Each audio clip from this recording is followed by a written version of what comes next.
Formas de jugar con Quibi. Experimenta el concepto. Deja una fila de piezas sobre el tablero y el resto mézclalas fuera. Usa tus sentidos para diferenciar cada una de las piezas del tablero. Compara con las piezas de fuera y encuentra las idénticas colocándolas junto a su pareja.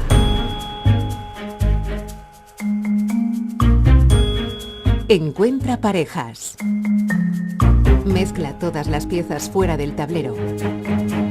Por comparación, encuentra las idénticas. Deberás reconocer las imágenes de los conceptos en el tablero para poder colocar las piezas donde corresponde. Juega al Memory. Mezcla todas las piezas fuera del tablero formando un rectángulo. Te ayudará a recordar su posición. Si sois más de un jugador, comparad por turnos 2 piezas cada vez para encontrar parejas iguales. Recordad la posición de las piezas que vais eligiendo. Cada pareja encontrada va colocada en su lugar del tablero. Ordena en escalera.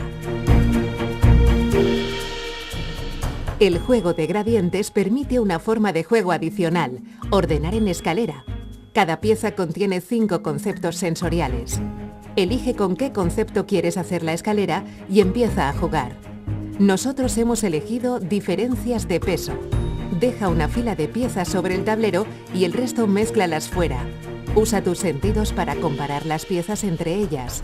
Ordénalas de menor a mayor o viceversa.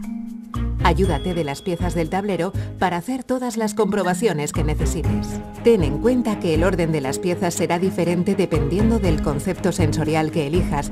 Por ejemplo, si escoges ordenar por peso, la colocación de las piezas será distinta que si eliges ordenar por volumen, fuerza o cualquiera de los 5 conceptos.